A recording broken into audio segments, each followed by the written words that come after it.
Tervetuloa jälleen Rapakanaalin pariin. Kanssani täällä Rapakanaalin varrella istuvat tänään Olli Nevala ja Veppe Tervaskangas ja minä olen tosiaan Jaakko Kuusisto. Otetaan Olli heti käsittelyyn tuoreimmat uutiset. FF Jaron on tullut tänään uusi maalivahti. Kyllä, ja uunituore uutinen löytyi tuolta Jaron sivuilta, eli amerikkalainen Thomas Olsen, tai miten tuo nimi nyt lausutaan, Olsen, on tehnyt näköjään Jaron kanssa sopimuksen. Ja 25-vuotias kaveri, ja Las Vegasissa on viimeksi pelannut ja 191 senttimetriä pitkä, että ihan hyvät raamit näyttäisi kaverilla olevan. Että Mitäs Veppe, sä kun olet tässä joukkueen sisäpiirissä, niin, ja varmasti tiesit jo viikkoja, että uusi maalivahti tulee ja olet selvittänyt jo pelaajan taustatkin ja oletko hommannut hänen lentolippusakin ja pitänyt tämän kaiken meitä vaan salassa, mutta kerros mulle nyt vähän enemmän taustoja siitä hänen tästä maalivahdista, että tuliko hän Jaroon sen vuoksi, että koska hän on Las Vegasista, niin hän osaa vaan hyviä korttitemppuja pussikaveriksi. Joo, tää nyt jääköön sitten mun ja sun väliseksi, mutta juuri näin. Tästä on kyse kyllä, joo. Ei, mutta siis kyllä tässä nyt on ollut tuolla kulisseissa kyllä niin kuin puhetta. Me tullaan tarvitseen tuossa vielä yksi maalivahti. Meillä nyt on pari jantteria lähtee tuonne armeijan harmaisiin tuossa kesällä, niin tarvittiin vielä sitten tietenkin tuonne sitten osastolle lisää. Ja nyt se sitten tänään kun tätä ohjelmaa tehtäessä on ollut viimeinen päivä, kun tuo ikkuna auki ja silloin saatiin sitten tuo maali. Me saatiin viime viikon jaksosta vähän palautetta koskien tätä Jeppi-stadionia, niin siinä oli parikin asiaa, mistä tuli. Eli rahoitusvaihtoehdosta puhuttiin siinä viime viikolla, niin sain tosiaan täsmennyksen siitä, että siellä on myös muita tämmöisiä kevyempiä rahoitusvaihtoehtoja tulossa stadionin osalta. Stadionhan sai nyt tällä viikolla sitten tuon valtioavusteen tai valtioavustuksen siihen ja näyttää siltä, että projekti lähtee oikeasti käyntiin. Kyllä, että sen osalta näyttää kyllä todella hyvältä ja tosiaan se viime viikolla tullut uutinen siitä avin rahoituksesta oli erityisen tärkeää, että sehän kattaa aika ison siivun jo tuosta koko projekti. Kyllä se vaan taitaa olla niin, että niin me saadaan tänne uusi stadion. Että on se aikakin. Aikakin on. Mutta se siitä. Teillä on tänään haastattelussa mielenkiintoinen pelaaja, Olli ja Veppe. Mä siirryn tästä sivuun, mutta Krists Gulbis tulee teidän haastatteluun, Jaron latvialaistoppari. Kyllä. Että tulee mielenkiintoista haastatella häntä ja hän taitaa olla Jaron kaikkien aikojen ensimmäinen latvialaispelaaja.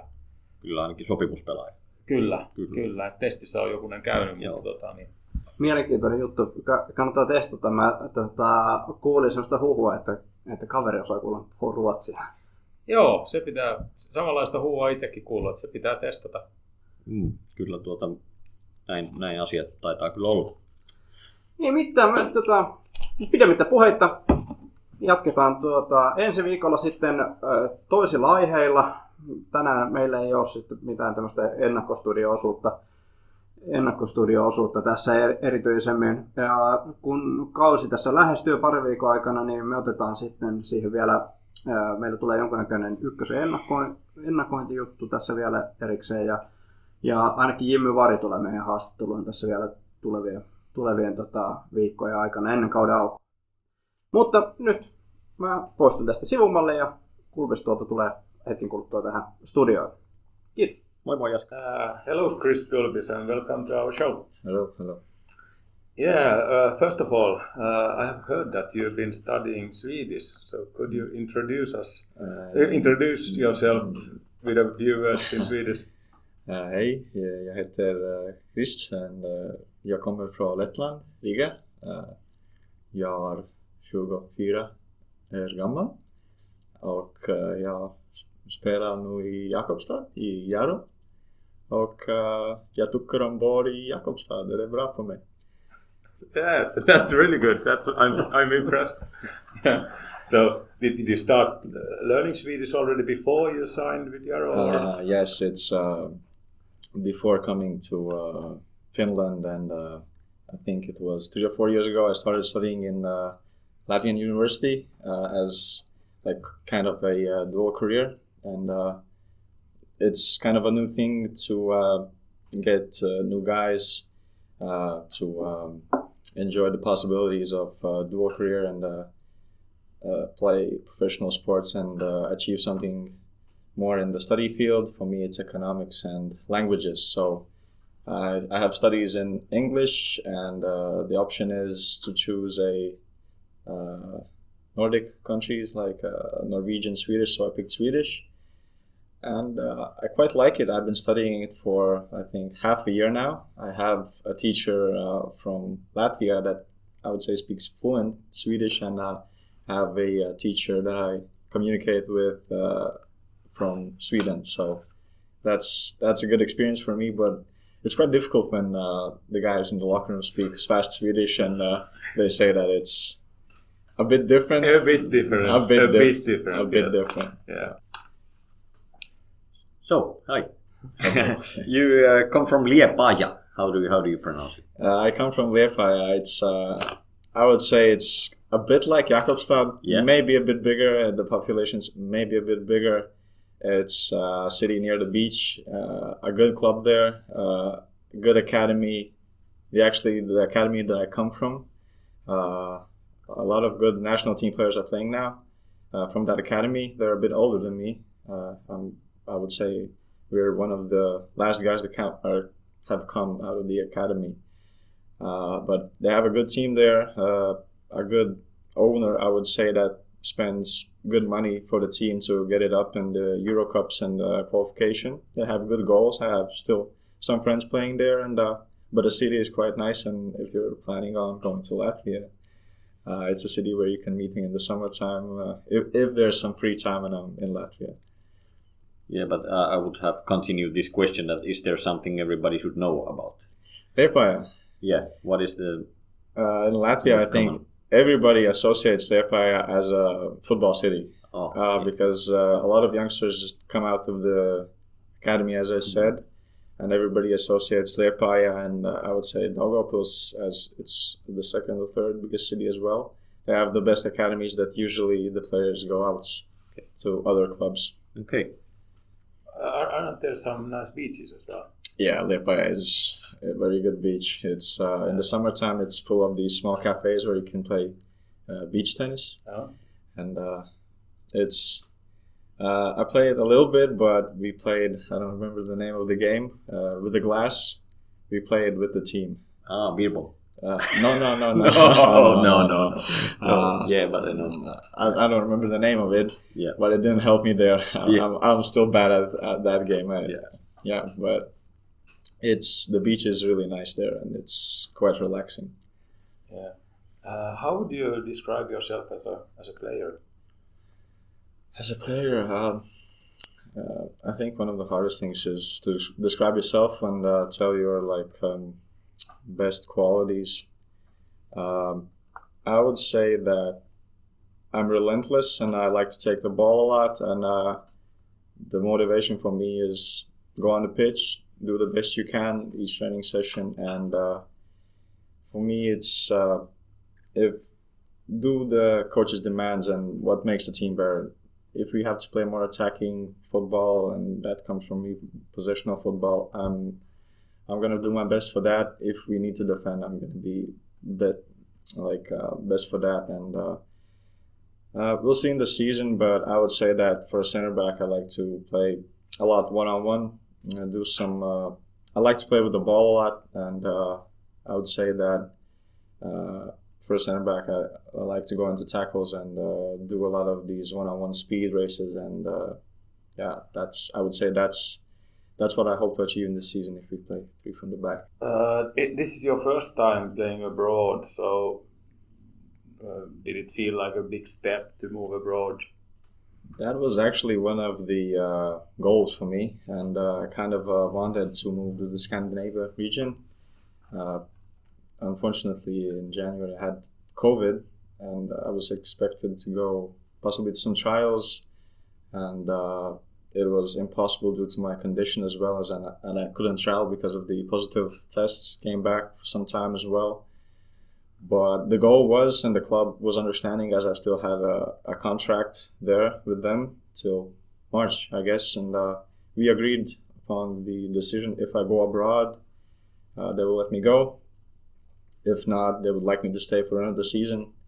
And the team was quite young, and they wanted, I'm just 24, but I was one of the experienced players. So it felt like a good step, and my parents were supporting my girlfriend as well, that's still living in Riga and studying, and but I'm very pleased with my decision coming here.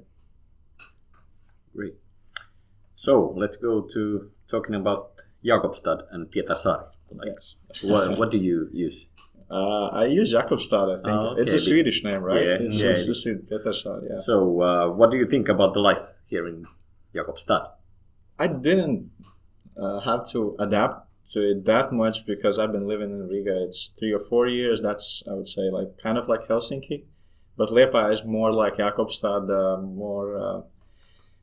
in the winter times, there's a lot of snow, not a lot of action going on. But when the sun is coming up now, and I see people in cafes, and it's pleasant to see people with the COVID and everything. And it's actually pleasant, and the guys are saying that it's a great city to be in the summertime, and I'm actually really excited as for the season and as for having it just to walk around, and maybe my family can visit my girlfriend and we can just enjoy the life in Jakobstad. Did you know that Jakobstad has a twin town in Latvia?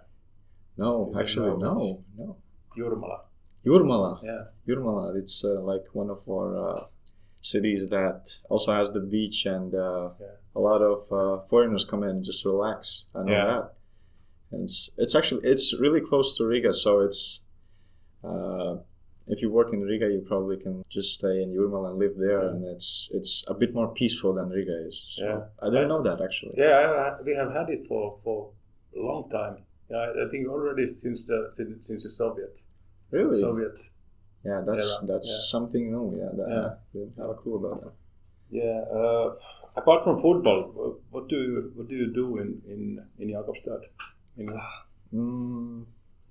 Now it's with COVID and everything, it was closed, and we were just laughing with the guys that it's just the training sessions, get some food and stay at home, and then it makes you even more tired than it should, because you don't have that much to do. But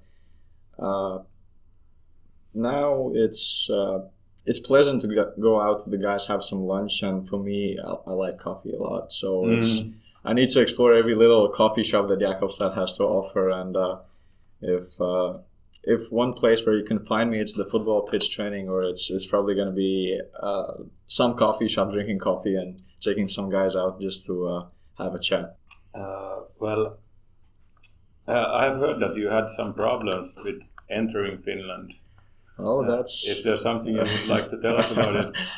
I would say at first it was, I was quite angry and displeased with the situation, because I think it was the border control stopped me, and I was getting quite anxious, and I had a train. I got off the flight and I had a train in about 25 or 30 minutes, and they kept me at the border control for 15-20 minutes, and I didn't know where I had to go. And when already they were checking, they said it's gonna take some time, and I said to myself, I don't know where to go, and what is Frederick's number? Do I have it? And I just dialed him and said, I think I'm not going to make it to the train. You have to find another option for me. And but then I waited for an hour or two, and they said, we can't let you in. Do you have any relatives in Finland? I said, no. And I was thinking of an option, maybe a friend or something can work, but and then they said that a new rule has come into place, or something that restricts me to entering, and I got a paper that I'm deported. And in about we needed to find the quickest flight back, and it was not a direct flight to Latvia. It was to Estonia, and from Estonia to Riga. So I would say that your Helsinki airport is quite expensive. And I had to stay in Helsinki airport. It was, I think, 17 hours. So I got to sleep a bit on the benches and see the planes, how they depart. But when I got to Tallinn, I think I landed at about 4 a.m. or 2 or 3 maybe. And I got to feel how it is to sleep on the chairs in the Tallinn airport. And then they didn't want to let in my baggage, which was just a bonus. And like, you have this little cherry on top of everything, and you have, at the last possible minute, you have to call everybody just to check your baggage in again. And that was. But when I was home, I was just happy that everything has passed, and I'm home, and we can try this again quite soon. How long did you stay in Latvia? It was. I wanted to add. The first thing I did was just go sleep. I think I slept for 15 hours or something. But I stayed in Latvia, I guess it was a week or 2. I think, the director, Frederick, he made sure that this time if I travel, everything should be fine. And it wouldn't be that long till I get to Finland and Jakobstad. Yeah, but it was new to us for Jaro also. The rule had changed 24 hours before that. We didn't even know about that. So it was a surprise for everybody. But these are the times we're living. But based on these first few months you have been here, how would you describe the level of football compared to the Latvian First League? If you compare our highest division, and we don't have as strong the first tier and the second tier. The second tier isn't as good as it is in Finland. The drop off is quite huge, and if we have these relegation games, usually the first tier team is a lot better than the second tier, even the second best team, or even if they've been performing not so good in the season, it's a big difference. But I would say that Finnish second tier teams, what I've seen now and what I've seen in a team, as well as we spoke with a friend of mine that's playing in KuPS, Janni Sikanis, he said that Finnish players and the league here is they're not as physical, but the average level of technique the guys have is above Latvia, because Latvia has now just become a lot more physical overall. So I was quite actually surprised that the guys are showing so good quality technically, and I think we have some time, and we have spent some time developing our physique that we could possibly show a good combination of both in the season. You came to Jaro from FK Meta. Yes. Did you know that they played a pre-season friendly here for a few years ago? Pre-season friendly? Yeah, against Jaro. How many? 5-6 years ago? 5-6 years ago. When I told that there's some interest from Jaro as well, they said that they knew the club, and they said that it would be a good opportunity if I want to move abroad. Yeah.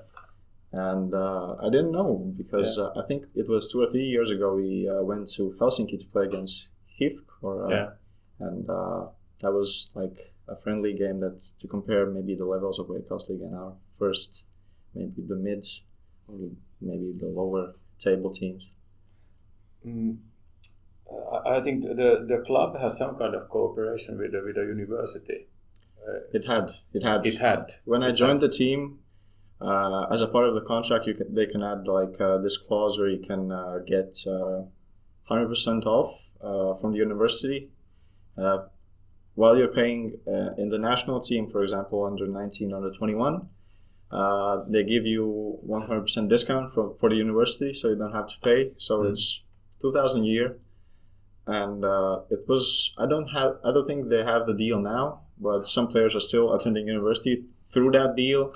I don't know about the sponsorship and everything from the university side, but nonetheless, I think it's a very good thing that we know that sport is, till some point there can be injuries. Somebody may just drop off at some level and don't find themselves in football.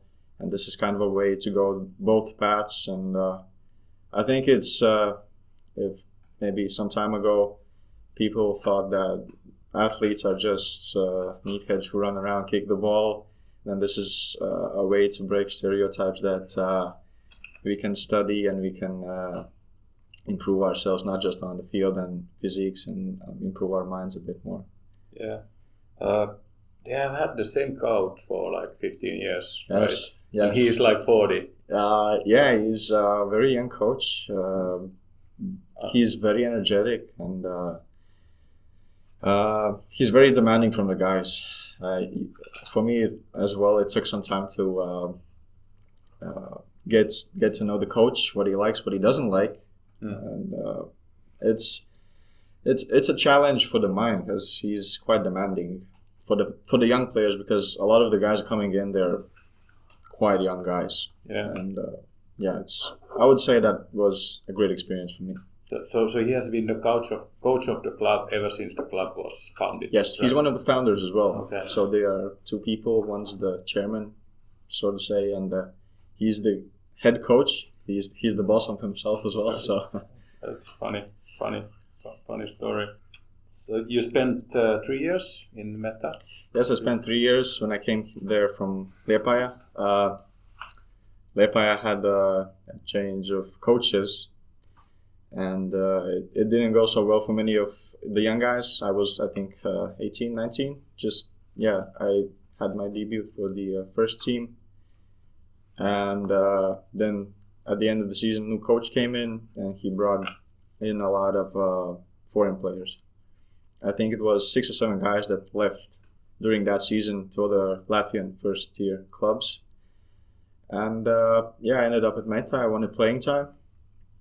We spoke about that. They wanted to develop me, and we signed, I think it was 3-year deal or 3.5 years. Yes, it was, I would say it developed my character as such, because you get thrown into a new team where you have to be the leader mentally from the start, because you're just as one of the young guys next to you. And I think that's the thing that developed my character the most in the last 3 years. Okay, let's go for a bigger picture of football. So who do you think is the best player you have played with ever? Played it in the same team. Yeah. That's... Okay, you can say the same team and then against. Actually, there was my debut game. I played with, I would say, one of the 3 greatest center backs. I think, I don't remember if they were on the pitch at the same time, if we were all the guys, because we were playing, I think, 3 center backs. It was Kaspars Gorkš, Oskar Šļava, and Denis Ivanovs. They had pretty good careers. Now they all have finished. At the time, they were 32, 33, I guess. Kaspars Gorkš was playing in Premier League. Oskar Šļava was playing good level football as well abroad, in Anji as well. Denis Ivanovs also had good careers. I would say, from my position, those were the best players I have played with at the same time, because I had spent some time training with them. I had some injuries that I wasn't with the squad all the time, but they give me really good advice as experienced guys, and there was so much to learn at so quick time. Yeah, that was very good for me. Yeah. So how about against? Do you have any? Against, it's funny how you can find these players in like youth national teams that have developed over the years, and there are so many that you have just played against, and now you can check, and it's I think it's Renato Sanchez, Ruben Diaz. What else? Yeah, okay, there are quite a lot of good players, and it's hard to name all of them, but there are some really big names. Ruben Neves as well, I think.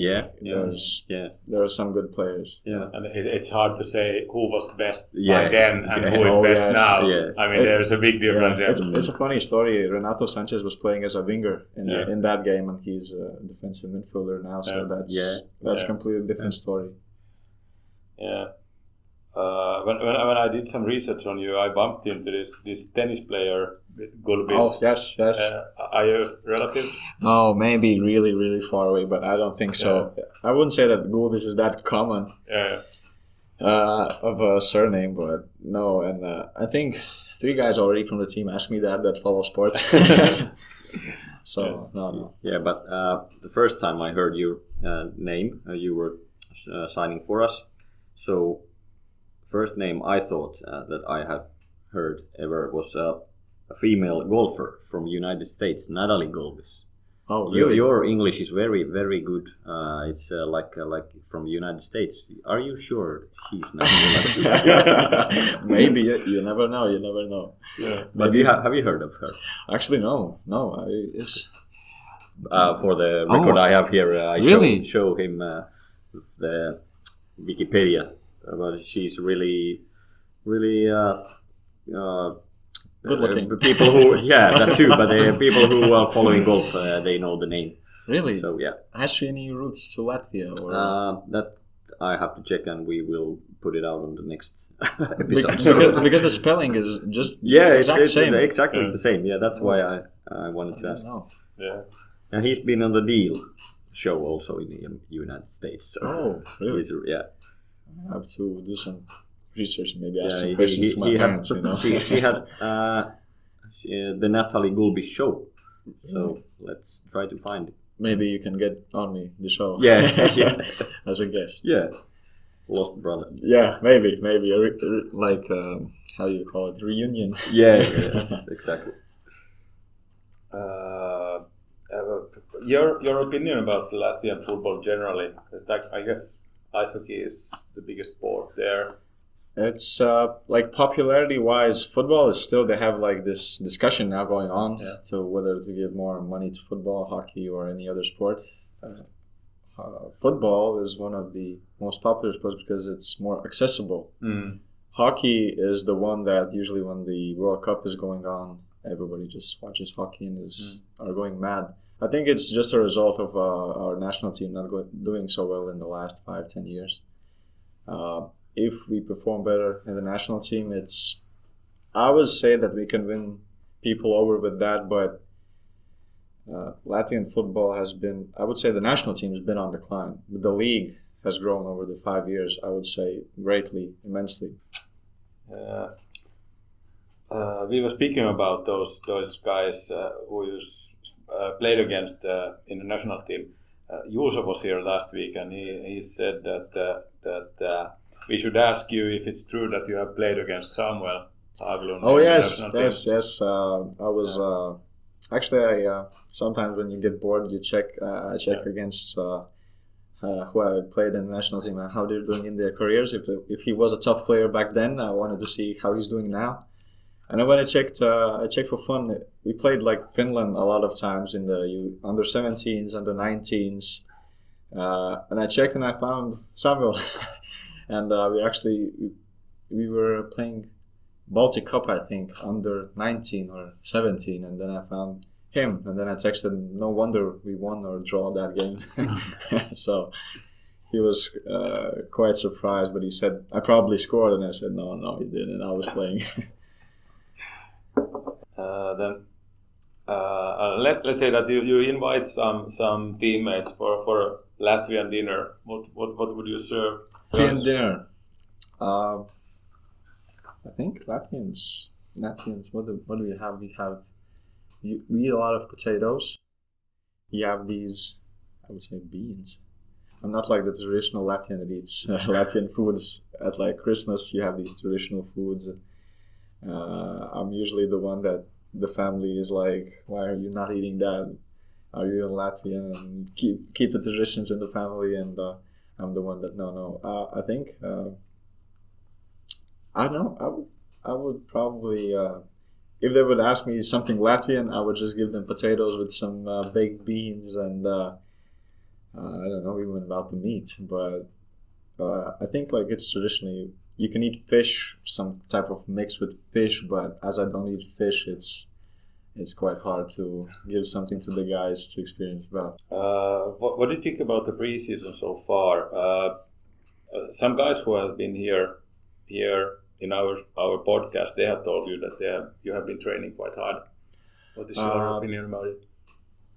I have had quite tough coaches in Latvia, like really demanding coaches. When I first came here, it was I had some time to get back from COVID, as it wasn't as easy as I expected it to be. And I had to get the lungs moving again, the muscles and everything. And at first, I think the first month for me was the hardest one, as I had to get myself fit. I would say that it has been good. I feel physically quite good, and you can feel that you have put a lot of work in. And I see that the guys really want to develop physically and on the field. But I would say now we're dropping the loads, and you see the increase in more of the tactical work and the energy of the guys just wanting to play. So is there any player in the team that has made a great impact on you? Impact on me? Actually, a lot of the players, it was unexpected to me that how welcoming Finnish people are in the team. Impact. I like the attitude of the young players. Sometimes you have these young players who think they have achieved something when they reach the senior team. But these guys, they do good additional work. You see the passion in them, and they are. I would say there are a few of the young players I want to mention out, and I can't name one of them. I would say, but there are. It's pleasant to watch how much they want to develop and how much they are working, and they are just a few years younger than me, and I kind of see myself in them, because at that age I kind of wanted to work a lot and put myself just to get minutes on the field, and that's one of the things that surprised me, and I'm happy about the young players, and I hope that they develop over the season and have some playing minutes as well. What do you think about the life in Finland compared to Latvia? Oh, well, you in Latvia you lived in a big city, so yeah. That's a different. But otherwise, like, is there a difference in people, or? I think there were some statistics that Finns are one of the happiest people in the world. Yeah. 4 years in a row or something. I think. Really? Yeah. At least 3. It's the people are quite open. I don't know if it's Jakobstad or is it all the Finnish people, but they are quite. The reception here has been quite nice, and I feel quite good. Everybody says that you have to adapt to everything, but the people here have made it quite welcoming. It's been quite nice to work with the team, the coaches, everybody involved in the team. It's been really pleasant. And when the cafes are open, you get to experience something. And I don't think Latvians and Finns are that much different. I would say the life maybe is a bit different. I would say some things are a bit more expensive, but not all things. I was sometimes after the game, you grab a bottle of Coca-Cola. That's a lot more expensive than you have it in Latvia. I think we can grab it for like 60 cents. Here it's like €2 at least. Mm-hmm. That was like a bit of a shock for me, but I would say everything else is quite the same. Yeah. Quite the same. How much, you said that you like coffee. How much do you pay for coffee in Riga?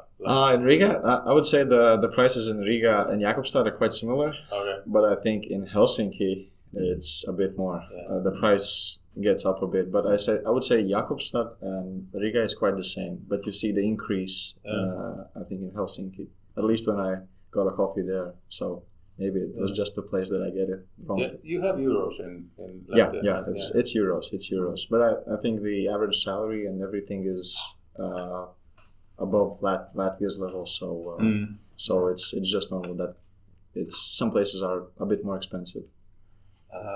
You said that you've been studying economics. How much do you have left of studies? When I left Latvia, I had to decide whether to continue full-time online studies or just part-time. I have 4 years of studies, and I have completed 3 years, so it's actually, I would say, the last year. But now it will probably not be a year, it will be spread out in maybe 1.5. We'll see how it goes. I have maybe 3 or 4 classes per this half a year semester, and I want to finish it as I put a lot of effort while I was in Latvia and would kind of bounce back and forth. But I know that if I so to say end my career afterwards, when I'm possibly 30, 35, it's going to be a lot harder to achieve this degree. It's going to be a bit tougher then than it is going to be now, just to put the effort in. Latvia it's bilingual as well. You speak both Latvian and Russian. Yeah, I can speak. I would say it's not bad Russian. It's not fluent Russian. Yeah. I don't know all of the words and everything. The problem is I can't write Russian. I was bad at school in the Russian language, but the official language is Latvian. Okay. But due to the history of Latvia, it's, I would say, 50-50. Everybody speaks both Latvian and Russian. At least the Russian people are more, some of the people are just using Russian. They don't mind even sometimes learning Latvian because they know they can get by in life in Latvia just using Russian. So it's pretty much the same as in Estonia. I think Estonia has some more cities. I think Narva is one of the cities that is really Russian. Completely Russian. Yeah. So let's go back to the locker rooms and the team, because the questions we have asked you have not mentioned anybody. You have been so polite. And, very polite. One question that you mean all the Finnish people. Do you think all the Finnish people have welcomed you and do you have some special? Hey, open up a little bit, please. Okay. It's of course it's in the locker room. It's sports. There's going to be disagreements on the field, and we're going to talk about what's happening on the field. If there's a mistake, if you should shoot. It's a lot of arguments about football. It's been very welcoming due to the fact that how to enter the team. That's been very welcoming. But it should be that we have arguments about football. You can't develop without that. And Topi is quite vocal, you know. Tompi is one of the guys that likes to. If you wake up in a bad mood in the morning, you can expect the guy to come in just laughing and feeling like he's the sunshine in the morning, you know. Yeah. There are a lot of positive guys, but in the morning, I think for these whole days, I haven't seen Tumpi sad in the morning or not willing to speak with the guys. So I said to him, I expect him more to speak on the field as much as he speaks in the locker room. Exactly. He was here for a few weeks ago, and he was quite talkative. It was the first time I met him, but after it felt like we've been known each other for years. Yes. It was fun. So we were talking about, but we before we made this interview, started this interview, we put out on online our sites that people can ask some questions. And a guy called Topi Valtonen wanted to ask you about the greeting that you get from Tuomas Lähdesmäki. Oh, the greeting when you meet. Oh, that's. I think if we left the doors open in the locker room each morning at about, I think he gets, if we have the training session at 10, so it's about 10 past 9. If we left the locker room door open, you could hear a loud voice, "Hey, Gulbis!" It's always, I think that's, every morning he greets me like that, and it's, you can't stay mad at the guy. He just smiles all the time. Yeah. And that greeting is, even Topi is now using it, so it kind of runs in the team now. Thank you, Chris, for visiting our show. Thank you. Thank you guys. What do you think? Who should we take as a next guest? Is it the newcomers? I think we take first the new guys. So there are a few left. Who is left? Samuel is left. Who else? Who else is left? Chrysanthus. Yeah. Chrysanthus. Yeah, Maki. I want to know Sampa's opinion of Jakobstad and the girls about Jakobstad. Okay. I would nominate Sampa. Sampa is football/ladies man, so I want to know his opinion about Jakobstad and the girls of Jakobstad. So Okay. So we need to make the in English. That one. Is it Finnish? Is it Finnish? Yeah, I think it will be Finnish. I'll ask some of the guys to listen together. So I need to know Sampa's opinion. Yeah. That particular answer you can make in English for him, so I'll be happy to hear. Yeah, but it was really nice to have you here, and thank you. And so thank you once more to visiting our show, and I hope you wish you good luck in the season. Thank you for having me. It was good experience talking to you guys. Yeah.